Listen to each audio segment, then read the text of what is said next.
Hey guys and girls, I wanted to make a video talking about the relationship between the cold outside, because it's minus 6,000, and your battery and your engine load. So when it's cold like this, part of the reason your battery won't start is your battery, when it's cold like this, actually has a lot less capacity in it.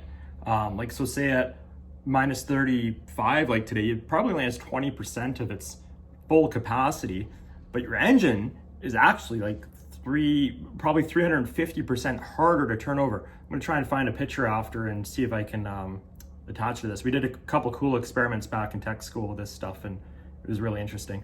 Anyway, so that's part of your problem. Now let's talk about battery maintenance for a second. It's a good idea to get your battery up to room temperature and charge it like on a 2 or 1 amp trickle charge at least once throughout the winter. Whether you're parking in your garage, your friend's garage, you take your battery out in the driveway and bring it inside. I know it sounds like work, but batteries aren't cheap and maintenance is simple and easy. And it's just a good idea. So anyway, take what you will from this, or take my advice for what it's worth. Battery maintenance, warm the battery up for a good 24 hours, put it on like a 1 or 2 amp charge at some point through the winter. This weekend would be a good idea given the weather we have out here. Another thing, please don't boost your vehicle and let your alternator charge your cold battery. Alternators are there to maintain voltage, and that's it. They're there so when you turn on your signal light, you have power. They're not there to charge a dead battery. Don't be that guy. That's all my advice for today. I'm gonna say no.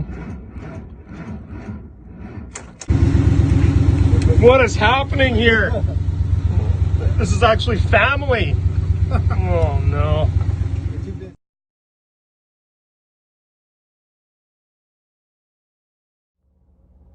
you're gonna park outside, some of the best things you could do, or investments you can make, one's a battery blanket. You can buy these at like Sutherland Automotive or Part Source.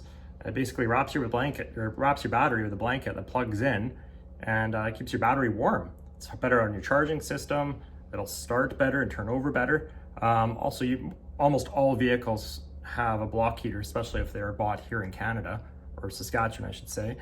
But another really important thing is you can get an oil pan heater too. It thins the oil out, so it's warmer. Your block heater, some vehicles don't even go into the engine itself, like into the coolant passages. It just heats the aluminum block, which helps.